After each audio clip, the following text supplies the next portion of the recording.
श्री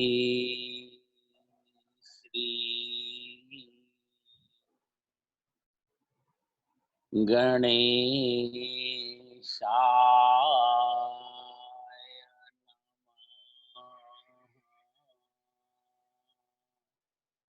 श्री सरस्वत्यै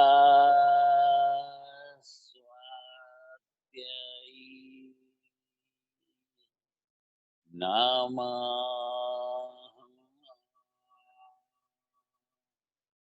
श्री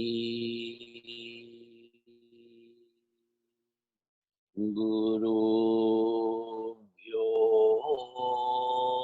नमः।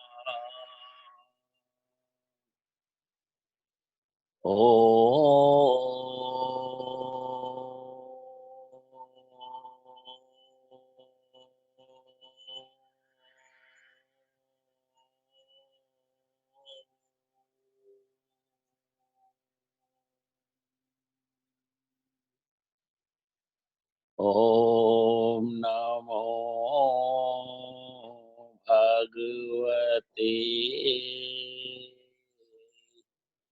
वासुदेवाय।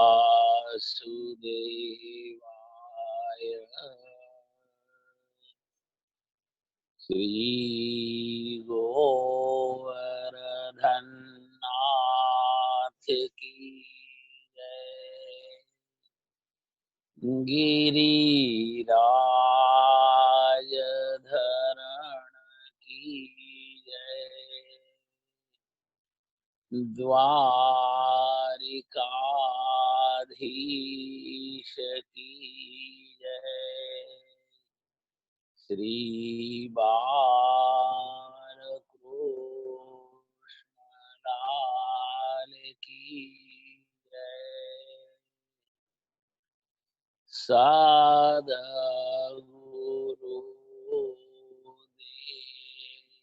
की जय। सर्व संत हरि भक्तों की जय। श्री हनुमान जी महाराज की जय। श्री वृंदावन की जय। परमात्मा श्री कृष्ण परम प्रेम का स्वरूप है। प्रेम और परम प्रेम में बड़ा भारी अंतर है।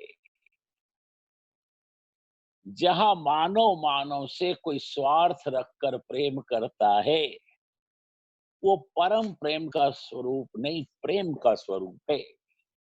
जीव जीव से प्रेम नहीं करता, जीव अपने स्वार्थ से प्रेम करता है। जहां स्वार्थ पूरा हुआ तो जैसे तोता आंखें बदल लेता है, गिरगट रंग बदल लेता है, ऐसे ही कलयुग का स्वार्थी छल छल कपट से भरा हुआ मनुष्य का वाणी वर्तन व्यवहार सब बदल जाता है। तुलसीदास महाराज को इस धराधाम पर लीला किए हुए 550 साल हो गए। उन्होंने रामचरितमानस में इस कड़वे और चुभने वाले सत्य को इस पंक्तियों में वर्णन किया है। तुलसीदास महाराज वर्णन करते हैं, सुर नर मुनि जन की यह रीति, स्वार्थ लाग करे सब प्रीति। इस अज्ञान में रहना नहीं। जीव जीव से प्रेम नहीं करता, अपने स्वार्थ से करता है। जीव कपटी है, दुष्ट है, पापी है। संसार का कोई भी प्राणी बिगर स्वार्थ प्रेम नहीं करता, फिर वो पिता पुत्र हो कि माँ बेटा, मित्र मित्र हो के पति पत्नी। पुत्र यदि निकम्मा नालायक हो, व्यसनी हो, आलसी हो, मत कमाऊ हो, तो पिता को कांटे के जैसा चुभता है। धिक्कार है, तेरे जैसे पुत्र से तो मैं निपुता अच्छा था। तेने अपने वाणी वर्तन आचरण व्यवहार से समाज में सर उठाकर चलने लायक मेरे को नहीं रखा। अगर तू पैदा होते ही मर जाता तो एक दिन रो लेते। पुत्र यदि नालायक हो, निकम्मा हो, व्यसनी हो, आलसी हो, मत कमाऊ हो, तो पिता को प्रिय नहीं। पति भी अगर घर पे पड़ा रहे, परिवार को चलाने के लिए कोई व्यवसाय, कोई अर्थ के उपार्जन का साधन ना करे, तो पत्नी भी सुनाती, क्या खा खा कर घर में पड़े रहते हो? तुम्हारा वृद्ध पिता ये गृहस्थ की गाड़ी को कब तक खींचेगा? तुम्हें शर्म नहीं आती? अरे जाओ कुछ करके आओ।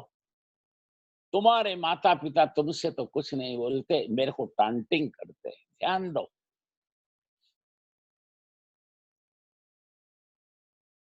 जीव जीव से प्रेम नहीं करता। जग में गुण के पूजा है।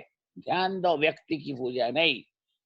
एक गिरधर कवि हो गए, उन्होंने लिखा है, गुण के ग्राहक सहस नर, बिन गुण लहे न कोय। जैसे कागा कोकिला, शब्द सुने सब कोय। शब्द सुने सब कोय, कोकिला सवे सुहावन। दो को रंग एक कागा, भय अपावन। कह गिरधर कविराय, सुनो हो ठाकुर मन के।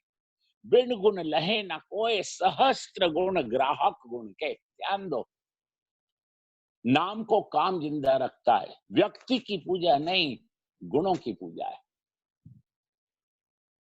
तुलसीदास महाराज तो डिम डिम घोष करते हैं, सुर कहते हैं देवताओं को। देवता है 33 कोटि।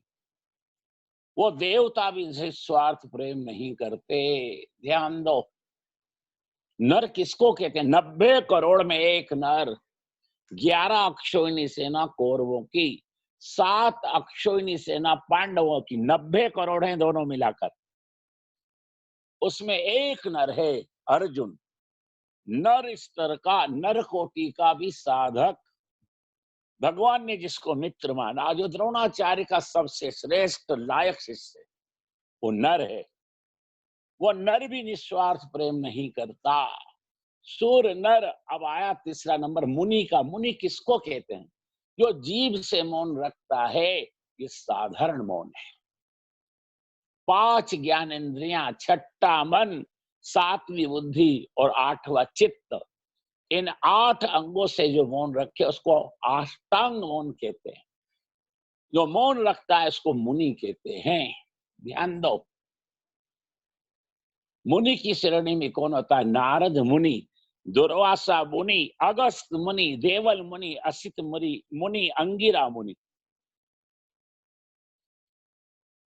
जब मुनि भी निस्वार्थ प्रेम नहीं करते, तो इस कलयुग में आपसे निस्वार्थ प्रेम कौन करेगा? इस अज्ञान में रहना नहीं। निस्वार्थ प्रेम करने वाले इस संसार में 2 हैं, या तो संत या भगवंत। इसका भी वर्णन तुलसीदास जी ने इस चौपाई में किया। हे तू रहित जग जुग उपकारी, तुम तुम्हार सेवक असुरारी। जगत बड़े बड़े चक्रवर्ती राजाओं को, श्रीमंतों को भूल जाएगा, जगत कभी तुलसीदास महाराज को नहीं भूलेगा। एकनाथ महाराज को नहीं भूलेगा। व्यास नारायण को नहीं भूलेगा। बेर के कंडम फल खाए, गंगा का जल पिया। और कितनी हमारे सनातन धर्म के भगवान के वांग में अवतारों का चरित्र चित्रण किया। 18 पुराण, 52 उपपुराण। बोलो, व्यास जी को हमने क्या दिया? बोलो, कुछ भी नहीं दिया। रामानंद संप्रदाय में तो संत कहते हैं, जितने तुलसी ने तारे, उतने नभ में भी तारे नहीं। बिना स्वार्थ के प्रेम करने वाले केवल 2 हैं, संत या भगवंत। भगवान कितना श्रम करते हैं हमारे लिए। बोलो, इतने बड़े जगत की रचना की, जगत की कोई वस्तु का उपयोग भगवान करते हैं? बोलो, आप 10,000 का दान करते हो मंदिर में, कोई धर्मशाला में, तो अपने नाम का पत्थर लगवा देते हो। बोलो, इतना बड़ा जगत बनाने के बाद भगवान ने किसी झाड़ या पहाड़ पर लिखा नारायण के श्री राम के श्री कृष्ण? बोलो, नाम रूप सब मिथ्या है। आदमी को कीर्ति की, लोकेशना की बड़ी भूख है। करोड़ 2 करोड़ का बंगला बनाते हैं, उसके ऊपर अपना नाम लिख देते हैं, मगन निवास। जब मगन भाई के शरीर के 100 वर्ष पूरे होंगे तो वो कोठी उनकी छाती पर रखी जाएगी। बोलो, जिस तन से हम इतना सब करते हैं, कमाते हैं, बनाते हैं, बसाते हैं, ये तन भी तो छूट जाता है। बोलो साथ क्या जाता है? कई तो इतने सियाने होते हैं कि खुद का नाम खुद के हाथ पे गुदवा लेते हैं, डाया भाई। अब डाया भाई कहीं खो जाएगा तो लोग पकड़कर उसको घर छोड़ने वाले। बोलो,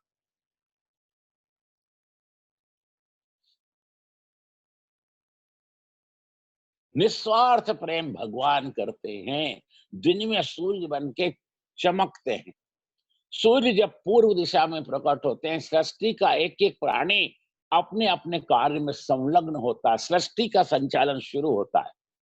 रात्रि में चंद्रमा बनकर अनेक प्रकार के अन्न हैं, दालें हैं, सब्जियां हैं, कंद हैं, मूल है, फल है, औषधि है, और कितने प्रकार के ड्राई फ्रूट्स हैं।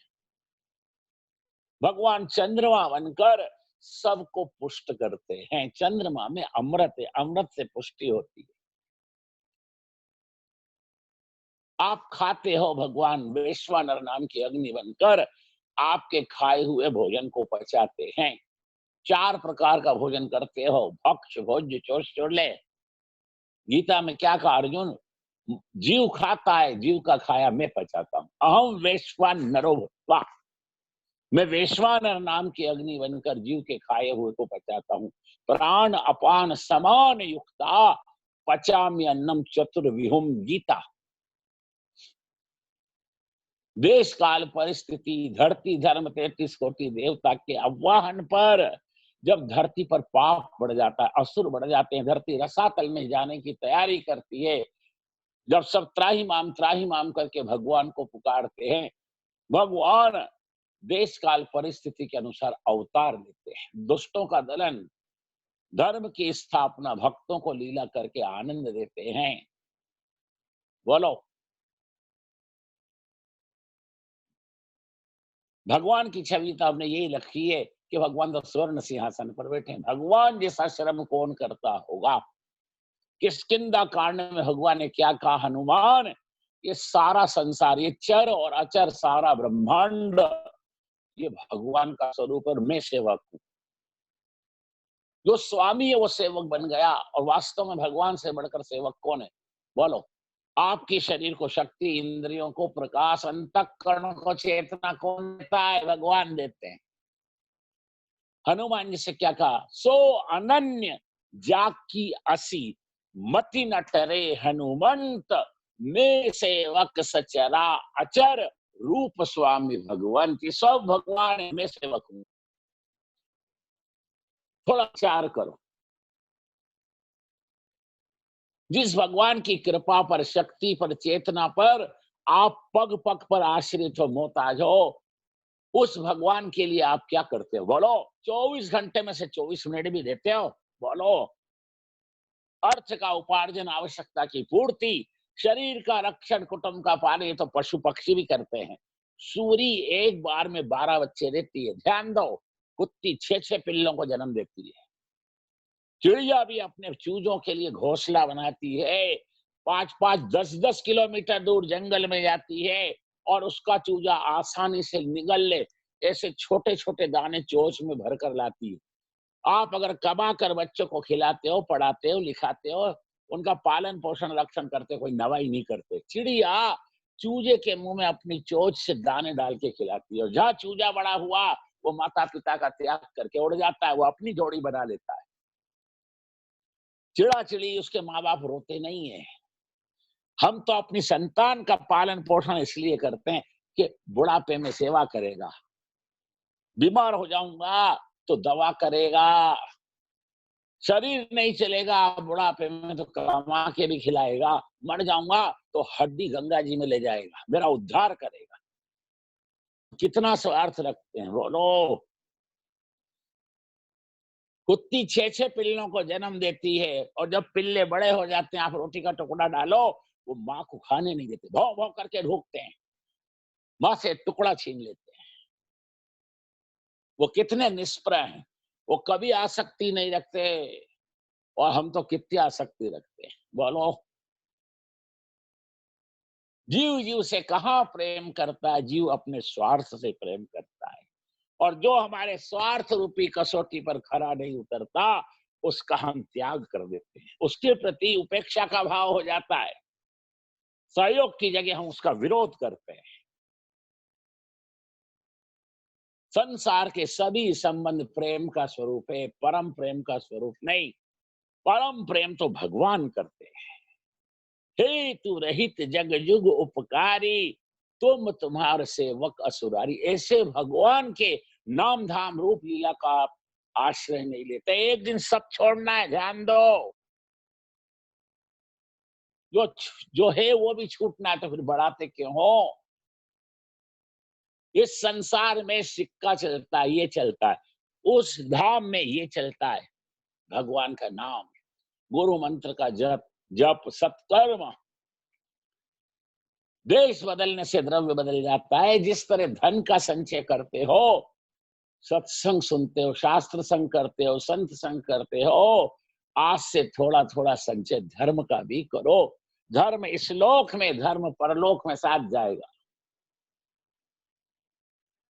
नर को नारायण के चरण में ले जाने वाला धर्म है, जीव और शिव को एक करने वाला धर्म है। इस संसार में सभी नाशवान है, याद रखना धर्म अविनाशी है, धर्म ही भगवान है। आप में से जो हरि भक्त विष्णु सहस्त्र नाम का पाठ करते हैं, उनको खबर है विष्णु सहस्त्र नाम में भगवान का एक नाम आता है, धर्म। धर्मो धर्म विदुत्तमः।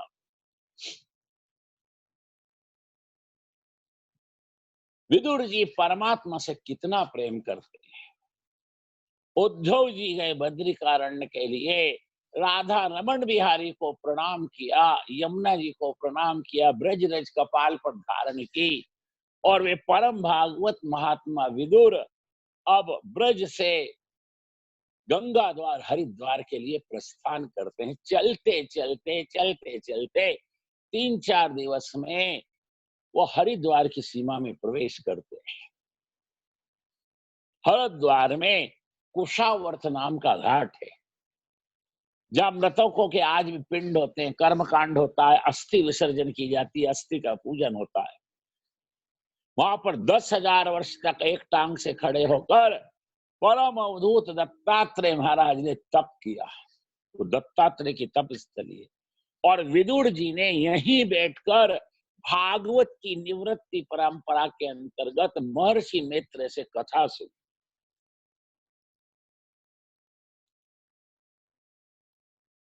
कुशावर्त घाट से लगा हुआ महर्षि मैत्रेय का आश्रम है। आज गंगा किनारे विदुर जी महाराज आए, आज घाट पे लगे पत्थरों को देखकर विदुर जी रोने लगे। विदुर जी ने मन में विचार किया, मुझसे तो ये गंगा जी के घाट के पत्थर ज्यादा श्रेष्ठ हैं। जब कोई यति योगी अवधूत परमहंस तपस्वी त्यागी गंगा स्नान करने को आते होंगे, तो उनकी चरण रज इन पत्थरों को मिलती होगी। विदुर जी महाराज गंगा घाट पर लगे पत्थरों को प्रणाम करते हैं। अहंकार जब मर जाता है, जड़ चेतन की गाढ़ जिस साधक की खुल जाती है, साधक साधन भक्ति से सिद्धा भक्ति में प्रवेश कर जाता है, तो उसको अनेक में एक परमात्मा का दर्शन होता है। परमात्मा के अलावा दूसरा कोई तत्व है ही नहीं। अणु से लेकर सुमेरु, चींटी से लेकर ब्रह्मा, सब में सत्ता परमात्मा की। विदुर जी ज्ञान वैराग्य भक्ति की अंतिम कक्षा में पहुंच गए। विदुर जी देहातीत, गुणातीत हो गए। विदुर जी घाट पे लगे हुए पत्थर को साष्टांग प्रणाम करते हैं। मध्याह्न काल का समय हुआ था। विदुर जी गंगा मैया को प्रणाम करके, गंगा में स्नान करके अब महर्षि मैत्रेय के आश्रम पर जाते हैं। आश्रम में प्रवेश किया। उस समय मैत्रेय ऋषि मध्याह्न संध्या नित्य नैमित्तिक सत्कर्म करके हाथ में माला लेकर जप करते। विदुर जी अंदर गए, समझ गए यही महर्षि मित्र है, दौड़ करके गए मैत्रेय ऋषि के चरणों में दंड की भांति गिर गए। त्राहिमाम शरणागतम त्राहिमाम करके बोले। मैत्रेय ऋषि युवा है, विदुर जी वयोवृद्ध ज्ञान वृद्ध है। मैत्रेय ऋषि बड़े शील संयम से बड़े संस्कारित है।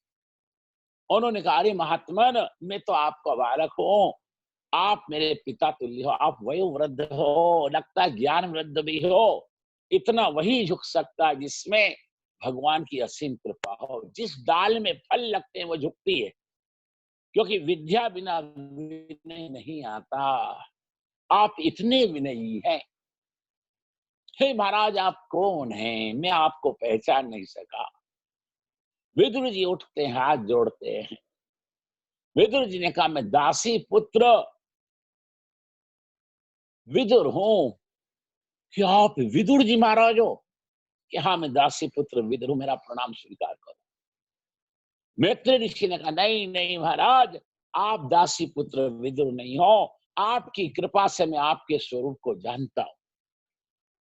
आप विवस्वान सूर्य और उनकी पत्नी संज्ञा, उनके पुत्र यमराज हो। आपका जन्म यमुना जी के साथ हुआ। जैसे दो जुड़वा बच्चे होते हैं कि नहीं, ऐसे ही संज्ञा जी के यहाँ, भगवान सूर्य के यहाँ विदुर जी पहले यमराज और यमुना के रूप में जन्म लिया। महाराज, एक दिन ऐसा आता है, संसार का हर प्राणी प्रारब्ध भोग के जब ये पंचभूत 24 तत्वों का शरीर त्यागता है, तो वो आपकी यमपुरी में आपके आगे हाथ जोड़कर खड़ा रहता है। महाराज, आप उस प्राणी को उसके प्रारब्ध के अनुसार आगे की गति देते हो। महाराज, आप मेरे को प्रणाम न करो, मैं आपको प्रणाम करूं। आप दासी पुत्र विदुर नहीं हो, आप यमराज हो। आप यमुना जी के भाई हो। आप सूर्य संज्ञा नंदन हो। आप अश्वनी कुमार के, आप शनि महाराज के भाई हो। परीक्षित राजा ने जब सुना है, आश्चर्य हुआ। सुखदेव जी से पूछा, गुरुदेव, यमराजा को मृत्यु लोक में 125 वर्ष के लिए दासी पुत्र विदुर के रूप में जन्म लेना पड़ा। कि हाँ बेटा, देव जब भूल करते हैं तो वो मनुष्य हो जाते हैं। मनुष्य जब साध्य के लिए साधना करके गाफिल हो जाता है, चूक जाता है, तो वो पशु पक्षी की अधम योनि में जाता है। बेटा, इसलिए जो सावधान है वही संत है। सावधान होकर साधक को साध्य की प्राप्ति के लिए साधना करना चाहिए। बेटा, जो सावधान है वो संत है, जो सरल है वो साधु है, जो गाफिल है वो जीव है। अब अपना एनालिसिस करो, आप संत हो कि साधु हो कि संसारी हो कि मनुष्य हो। कई तो मनुष्य रूप में पशु भी हैं, जिनमें आहार निद्रा भय और विषय मुख्य है। इन चार चीज में वो चार चीज का सर्वनाश करते हैं। शरीर, समय, शक्ति, संपत्ति। अरे जिस योनि में जाओगे चार चीज आपको भरपूर मिलेंगी। मानव इतर परमात्मा की प्राप्ति के कर्म करने की स्वतंत्रता, के परमात्मा को प्राप्त करने के साधन करने की अनुकूलता अन्य किसी भी योनि के किसी भी प्राणी को नहीं। मानव इतर जितनी भी शरीर है, जितनी भी योनियां हैं, ये सब भोग योनि है, कर्म योनि मानव है। आपका कल्याण आपको करना है। शरीर छूटने के बाद 11वें 12वें दिन पुत्र उषा की सलाई पर आटे का के बने हुए भात का पिंड दान करेगा, उससे आपको मुक्ति मिलेगी। बोलो, वो साधारण पिंड दान है, शरीर ही पिंड है। इसको अपने इष्ट देव की प्राप्ति की साधना में घिसा डालो, यही सच्चा पिंड दान है। अपना पिंड दान हमें स्वयं करना है। ध्यान दो। मैत्रेय ऋषि ने कहा, महाराज, आप दासी पुत्र विदुर नहीं हो, आप यमराजा। परीक्षित को आश्चर्य हुआ, यमराजा को दासी पुत्र विदुर के रूप में जन्म क्यों लेना पड़ा? कि बेटा, एक समय की बात है, राजा के यहाँ चोरों ने डाका डाला। राजा के सारे खजाने को चोरों ने लूट लिया। राजा के मंत्री, सेनापति, सिपाही उन चोरों के पीछे लगे। चोर घोड़ों पर बैठकर सारे खजानों को लेकर तेज गति से घोड़े को दौड़ाते दौड़ाते वन की तरफ चले। राजा के सैनिकों ने चारों तरफ से उन चोरों को घेर लिया। उस निर्जन वन में मांडव्य नाम के एक यति, एक तपस्वी योगी का आश्रम था। आश्रम में उस समय कोई भी नहीं था। मांडव ऋषि ज्ञान के अनुसार अपने इष्ट देव भगवान नारायण का ध्यान करते। उनको समाधि लग गई, कई दिन से वो समाधि में थे। चोरों ने वो राजा के यहाँ से चुराया हुआ जो खजाने का धन था वो ऋषि की कुटिया में पटक दिया। कुछ चोर झाड़ पर चढ़ गए, कुछ उस पर्णकुटी में इधर उधर छुप गए। सिपाहियों ने सेनापति से तो चारों तरफ से ऋषि के आश्रम को घेरा। जब कुटी में प्रवेश किया तो कुछ चोर पकड़ाए और वो चोरी का सारा खजाना पकड़ाया। जो पकड़ाए चोर उनको खूब मारा और उनसे पूछा तुम्हारे और साथी कहाँ है? उनने सबको बताया। सब चोरों के हाथ पांव बांधकर उनको रथ पर पटका। मांडव ऋषि को देखकर आज सेनापति के मन में भाव आया, ये तो सब चोर हैं और इनका ये सरदार है। ये आंख बंद करके ढोंग करके समाधि में बैठा है। इसको भी उठाओ, चलो पटको इसको, रथ में ले चलो। चोर और वो खजाने का सारा धन और मांडव्य ऋषि को भी लेकर वो सेनापति सिपाहियों के साथ रथ में बैठकर राजा के पास आए। महाराज, ये चोरी का माल पकड़ाया, ये चोर पकड़ाए और ये चोरों का सरदार भी साथ लाए। अब आपकी क्या आज्ञा है? राजा ने कहा इन सबको सूली पर चढ़ा दो और ये संपत्ति वापस खजाने में रखो, पहरा बढ़ा दो।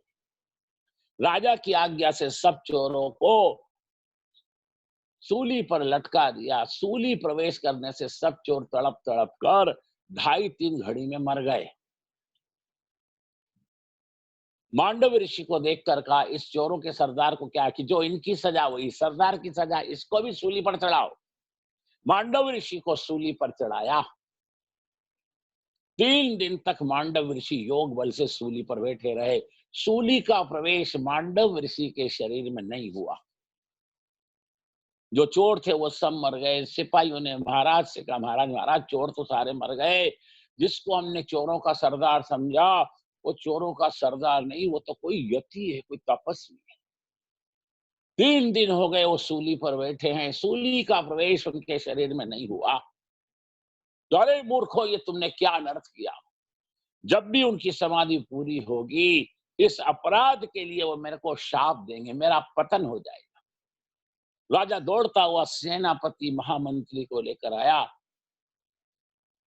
जल्दी से दर्भ का आसन, उस पर कंबल का आसन, उस पर मखमल का आसन बिछाया और राजा ने स्वयं सेनापति महामंत्री के सहायता से मांडव ऋषि को सूली पर से उठाकर उस आसन पर बिठाया। आंख खुल गई। मांडव ऋषि ने भयंकर क्रोध किया। त्राहिमाम करके राजा उनके चरणों में गिर गए। मेरे से बड़ा भारी अनर्थ हो गया, पाप हो गया। मैंने आपको चोर समझकर सूली पर चढ़ा दिया।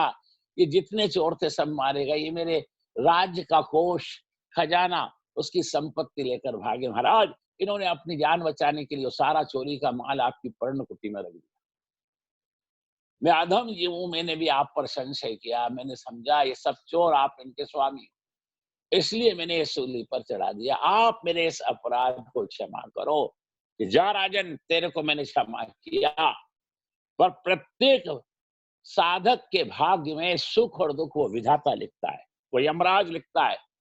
वो न्याय के आसन पर बैठकर न्याय करता है। उसने मेरे साथ ये अन्याय किया, मैं तेरे को क्षमा करता हूं। अभी जाता हूं मैं योग बल से यमपुरी और यमराज को इस कृत्य के लिए सजा करूंगा।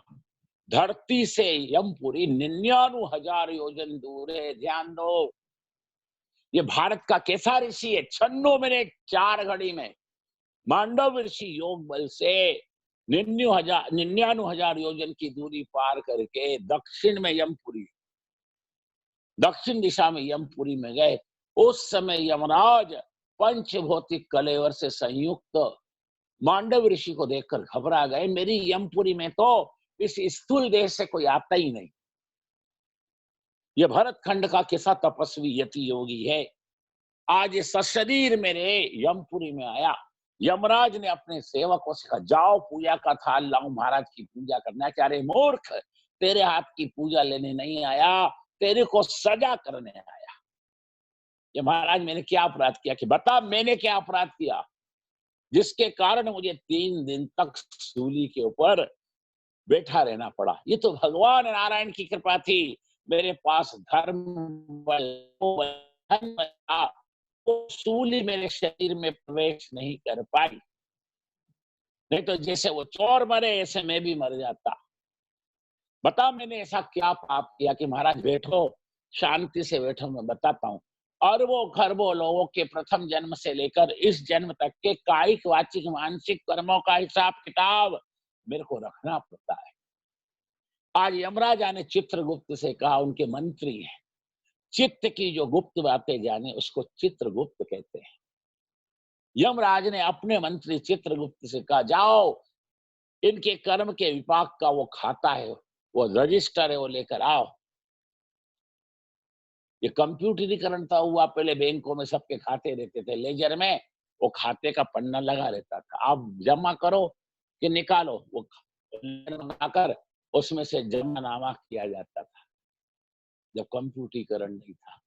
ऐसे ही चित्रगुप्त बड़ा भारी पोथा लाए, जल्दी बता कि महाराज उतावल मत करो, उतावल में गलती हो जाती है, एक गलती तो शायद मुझसे हो चुकी, फिर ना हो जाए, शांति से बैठो।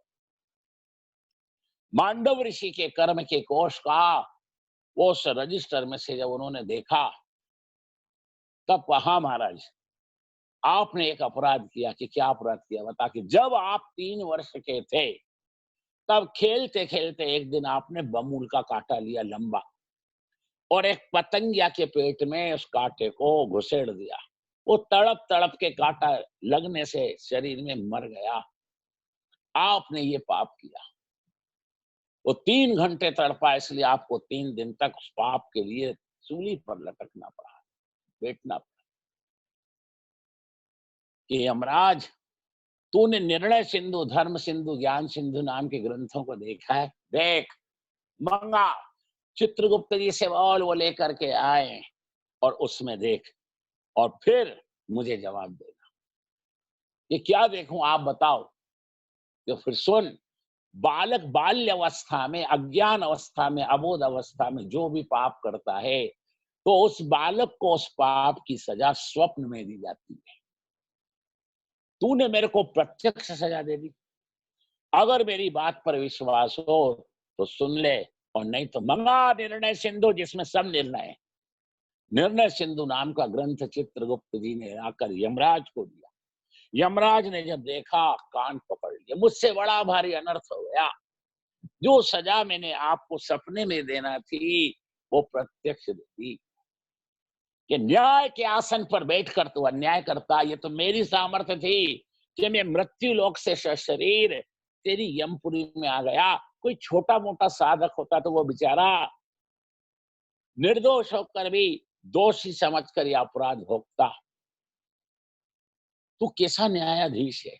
न्याय के आसन पर बैठकर तूने मेरे साथ अन्याय किया, इसलिए मैं तेरे को शाप देता हूं। कमंडलू में से जल लिया मांडव ऋषि ने, और यमराज को शाप दिया, जा 125 वर्ष तक मृत्यु लोक में दासी पुत्र विदुर के रूप में तेरा जन्म होगा। तू बड़ी नीति की, न्याय की, धर्म की, मर्यादा की बातें करेगा, पर तेरे ही कुल के, तेरे ही परिवार के स्वजन कुटुंबीजन तेरी किसी भी सलाह को नहीं मानेंगे। तेरा घोर अपमान और उपेक्षा होगा, जैसे तूने मेरा अपमान किया। सुखदेव महामुनि आचार्य वर्णन करते हैं, राजन, मांडव ऋषि के शाप से यम राजा को मृत्यु लोक में कुरु वंश में दासी पुत्र विदुर के रूप में जन्म लेना पड़ा। ये स्थान का है महाराष्ट्र में। जब आप पूना जाते हो तो मार्ग में अहमदनगर आता है। अहमदनगर से 60 किलोमीटर दूर पश्चिम में मांडव्य नाम का वन है, आज भी है। वहाँ 7 इमली के पेड़ हैं। उसके पास भगवान शंकर का विश्वनाथ महादेव का मंदिर है। किसी समय वहां पर मांडव ऋषि पर्णकुटी बनाकर साधना करते थे। ये स्थान वहां है। कभी आप उधर जाओ, महाराष्ट्र प्रांत तरफ, अहमदनगर तरफ, तो वहां जाकर दर्शन जरूर करो। ऐसा दिव्य